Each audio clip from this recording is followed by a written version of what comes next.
ஆசை ஆசை யாரை விட்டது? ஒரு மிகப்பெரிய காடு. காட்டில் வாழும் பல உயிரினங்களில் நம் முன்னோர்கள் என்று கூறப்பட்ட குரங்குகளும் வாழ்ந்து வந்தன. முன்னோரை பிடிப்பதற்காக தற்காலிக மனிதன் ஒரு முறையை கண்டுபிடித்தான். மிகவும் கனமான ஒரு பாத்திரத்தில் சிறிய வாயை கொண்டு அதனுள் கடலைகளை இட்டு குரங்குகள் அதிகமாக உள்ள காட்டிற்குள் அதை கொண்டு வைத்துவிட்டு அவன் ஒரு புதருக்கு பின் ஒளிந்து கொள்வான். இவற்றை அறியாத குரங்குகள், ஆஹா, என்ன ஒரு மனம், வந்துவிட்டது கடலை என்று குடுகுடு என்று ஓடி வந்து அந்த கடலையை எடுப்பதற்காக அந்த சிறிய வாய்க்கொண்ட பானையினுள் கையை விடும். விட்ட குரங்கு கடலையை அள்ளும். எடுக்க முயற்சி செய்யும் பொழுது அதால் கையை மீண்டும் எடுக்க இயலாது.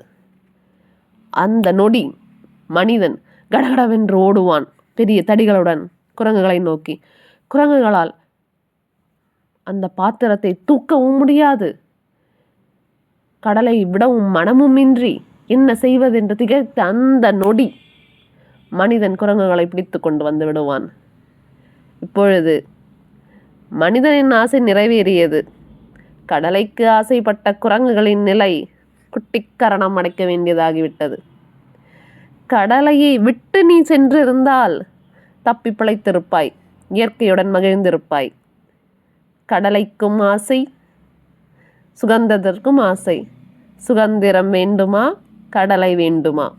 முடிவு உன் கையில். மனிதா, மொபைல் ஃபோன் வேண்டுமா, புத்தகம் வேண்டுமா?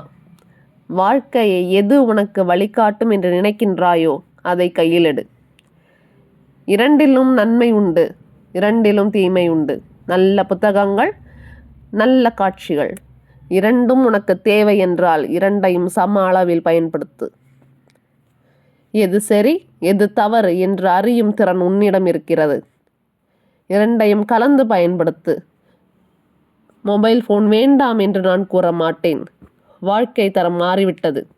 கல்வி பல தருகிறது அந்த காட்சி பொருள். புத்தகமும் வேண்டும், மொபைல் ஃபோனும் வேண்டும், இரண்டும் சம அளவில் வேண்டும். இல்லையேல் இது 20%, புத்தகங்கள் 80-70% உனக்கு ஏற்ற போனி பிரித்துக்கொள்.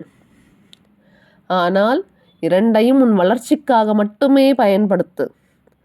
மொபைல் ஃபோனை நான் தூக்கி எறிந்துவிடு என்று எப்பொழுதும் கூற மாட்டேன்.